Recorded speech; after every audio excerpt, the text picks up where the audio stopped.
I'm often absent when it comes to like like taking all of those things in. Mostly because I have to choose my words very carefully here. Mostly because. How political of you.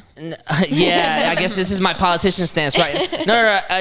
The reason why I don't tend to like take all of those things in and like really like get upset about it is because to me, this case, this is going to be a little surprising, to take a libertarian point of view, to me, the more you show me, the more you show me like people having to travel to get abortions, the more you show me people having to, get back alley, care. And the more you show me about like incest and rapists and like this and that, the more you show me about that, it infuriates me but for a different reason. It infuriates me not because those things aren't true, but it infuriates me because on principle, I don't think that's what this is ultimately about for me. For me, it's just about bodily autonomy. Yeah. Like that's where that really ends for me. Like obviously the extreme cases are horrible. Right. And I don't, but to me it's even more of a, like before we even get to the extreme cases, before we even get to like, this is what's going to happen, these are the dangers. Before that, even if it wasn't dangerous, I still stand on the like, it's bodily autonomy. Right. End of story. Yeah. I don't need an extreme case at all. Right. For me to stand where I stand in this. Exactly. You know what I mean? Abortion is healthcare, and healthcare should be a human right. Period. It's a blank statement. Yeah. And I think that the more I try to engage myself with people that are talking about extreme cases, the more it's really easy for the right to say, okay, well, let's put the line at the extreme cases. And I'm like, no, we're not talking about extreme cases. Right. We're just not. Like, extreme cases are going to happen, and the people that are dealing with extreme cases, that woman and her physician and her family need to be handling that however they feel that they must. Right. But I'm not here to talk about that. This to me is way before the extreme case. This to me is even the 24-year-old woman that's in law school that doesn't want that for her life right now. This to me is the 19-year-old woman in college that it still has her whole life ahead of her and just doesn't want that for her life. This to me, like it's not extreme at all. Right. That's where that conversation starts and stops for me. You know what I mean? And part of me, like, I understand why people go to the extreme cases when they're talking about it, because that's the thing that can start to like get the people that are on the right side of that conversation, on like the conservative side of that conversation, kind of understanding something like it, or to be a little bit more empathetic, I guess. That's what they're trying to do, right? And for me, it's very like, because there are many people that will be against abortions in most cases, but then they hear those things and then they get empathetic about it and they're like, oh, well, I can understand if you were raped. Oh, I can understand if you were, like a incest or, these different cases, or if your life is at risk, right? But then I see it with the side of like, if you can understand that, because their argument is always that they see this fetus as a life. In either situation, I'm like, that's still then a life. But the biggest argument that I've seen that has been such almost a slap in the face was that people really do have bodily autonomy up until that, at least here in America. That until the birth of the child. Even up until your death, like when you die, this is the biggest thing for me.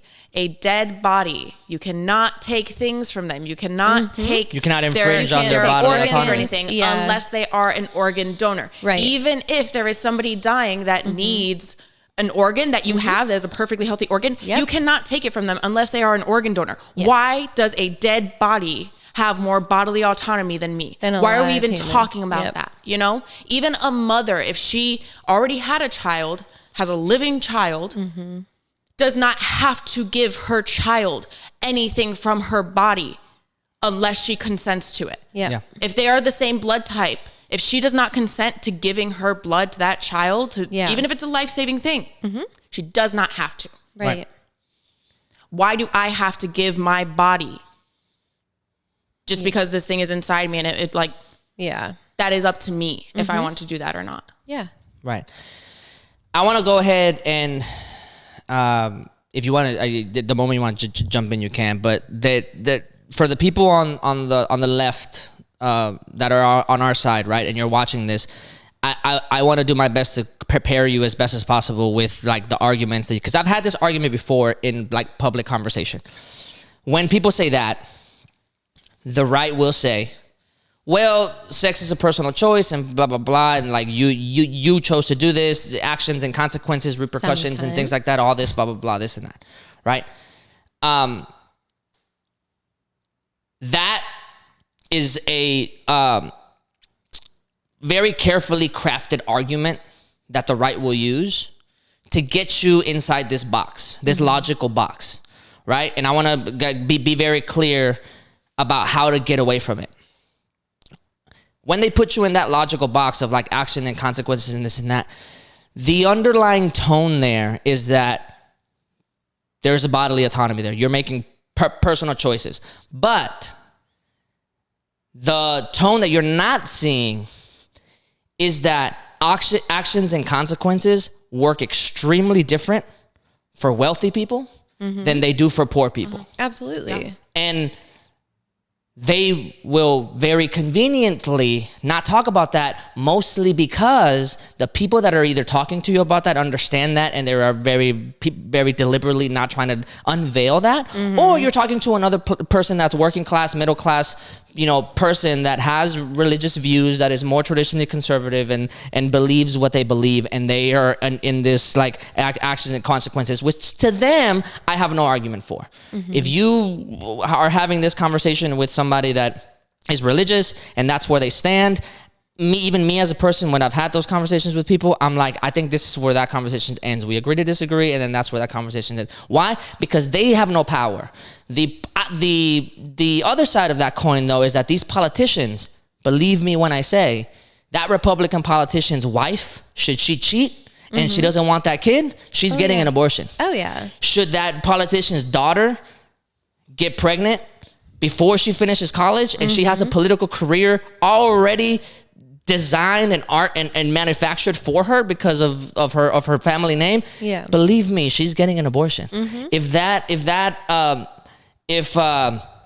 politician cheats on his wife and has a mistress or whatever, and they're trying to get blackmailed because of this illegitimate child, believe me, they're spending money and they're getting an abortion. So fundamentally speaking, you are not talking about actions and consequences, because the people that are representing you are not following that standard in and of itself. Therefore, to me, that entire argument falls apart and is not even worth talking about. Well, and I have 3 points. I have 3 points of what it is that you just said. One, when people say like, well, you have bodily autonomy because you chose to have sex, right? It still comes down to this fact of,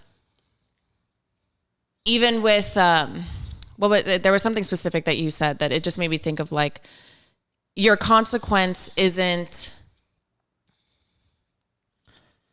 with, I'm sorry, I'm completely blanking now. I mentioned that some people believe that pregnancy is a consequence to a bad decision that you made, a dumb decision that you made. There was a different point that I was going to make, but touching on that part, it's just, I do think that there is a consequence to getting abortion, but I don't think it should be a legal thing at all. Going through the process of getting abortion, like that's not easy. Right. It should that's be a with lot on your somebody's mind physician. And stuff. And like that's what it is that you're going through. But there's also a consequence of if you're going through a pregnancy that you don't want to have, there's going to be a lot of consequences down the road of having this child and whatnot that both you have to go through, that this child has to go through. Like, right. And nobody's thinking about the future of that child whatsoever. Exactly. And nobody's thinking about the fact that, adoption and foster care is like the most miserable system to be a part of. They don't think about the fact that kid is now being born into a state that doesn't fucking provide healthcare for them. Right. Like there's nothing in the world providing for that child. So nobody's going to have an abortion for fun. Like they're not doing it as the thing of like, I'm going to touch on that in a little bit. Yeah. Trying to, they enjoy doing it. Like right. they are dealing with a consequence of having to go through something that is so hard, right? So difficult.